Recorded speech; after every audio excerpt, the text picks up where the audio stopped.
विजय शाह का विवादित बयान और राजनीतिक विवाद।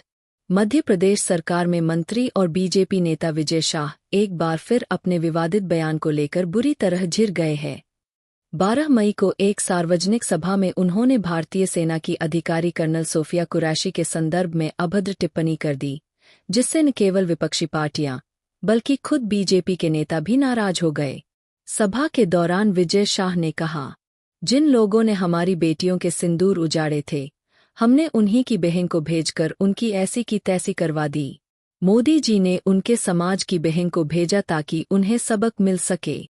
और जिन्होंने हमारी बेटियों के सिंदूर उजाड़े थे, वही कटे पिटे लोगों को हमने उन्हीं की बहन भेज करके उनकी ऐसी की तैसी करवाई। एक बार मोदी जी के लिए जोरदार ताली बजाएं।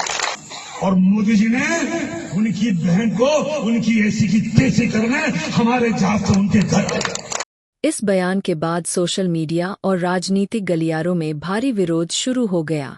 आलोचकों का कहना है कि विजय शाह की हंसी और बार बार माफी मांगने की बात उनकी संवेदनशीलता पर सवाल खड़े करती है। ऐसा प्रतीत होता है कि वह दिल से माफी नहीं मांग रहे, बल्कि सिर्फ दिखावे के लिए ऐसा कर रहे हैं। बीजेपी अध्यक्ष जेपी नड्डा ने इस मुद्दे पर पार्टी की प्रदेश इकाई से रिपोर्ट मांगी है और मंत्री विजय शाह को पार्टी मुख्यालय तलब किया गया।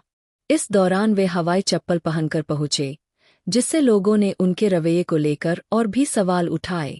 बाद में उन्होंने माफी मांगते हुए कहा कि आगे से वह ऐसे बयान नहीं देंगे। समाज और धर्म को भी अगर मेरी बातों से चोट पहुंची हो तो मैं 10 बार भाषण देना होता है। कांग्रेस हमलावर है, कांग्रेस कह रही है कि आपको इस्तीफा देना चाहिए। क्या कांग्रेस के बारे में, कांग्रेस के मामले में कुछ भी नहीं। कांग्रेस ने इस पर कड़ा रुख अपनाया।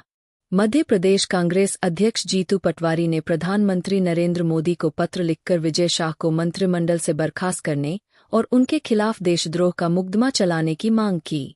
कांग्रेस अध्यक्ष मल्लिकार्जुन खड़गे ने भी ऐसी ही मांग की है।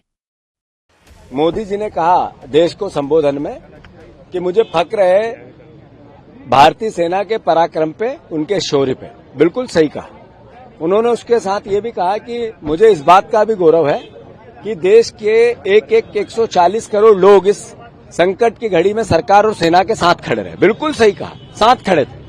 पर आपके एक मंत्री ने जिस तरीके का वक्तव्य दिया और फिर आपने सुना नहीं, तो ये तो आपकी भाषा और आपके काम में अंतर है। मोदी जी, इनको बर्खास्त क्यों नहीं किया 24 घंटे में आपने?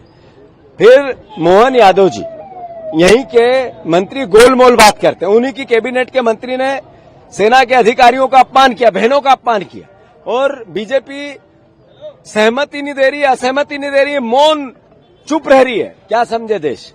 हमने फिर से अगर 24 घंटे में इनको बर्खास्त नहीं किया तो कल पूरे प्रदेश के एक एक थाने में कांग्रेस के कार्यकर्ता जाकर सेना के सम्मान में, देश की एकता और अखंडता के लिए, भारतीय जो देश की एकता और अखंडता की भावना को और ताकत देने के लिए हम फिर एफआईआर राजद्रोह की विजय शाह के खिलाफ। विजय शाह का विवादों से पुराना नाता रहा है। 2013 में उन्होंने तत्कालीन मुख्यमंत्री शिवराज सिंह चौहान की पत्नी को लेकर आपत्तिजनक बयान दिया। 2022 में राहुल गांधी के अविवाहित होने पर ओछी टिप्पणी की। 2023 में अभिनेत्री विद्या बालन द्वारा मुलाकात से इनकार करने पर उन्होंने शूटिंग रुकवा दी थी। अब हालात इतने गंभीर हो गए हैं कि मध्य प्रदेश हाई कोर्ट ने स्वतः संज्ञान लेते हुए विजय शाह के खिलाफ एफआईआर दर्ज करने के आदेश दे दिए हैं।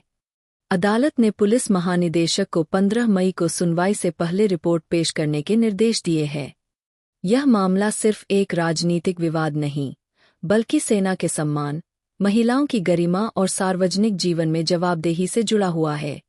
कर्नल सोफिया कुरैशी, जो ऑपरेशन सिंदूर जैसी कार्रवाइयों का हिस्सा रही है, किसी जाति या धर्म की नहीं बल्कि पूरे देश की बहन है। अब देखना यह है कि विजय शाह को पार्टी और कानून दोनों की कसौटी पर कितना और कैसे जवाब देना होगा।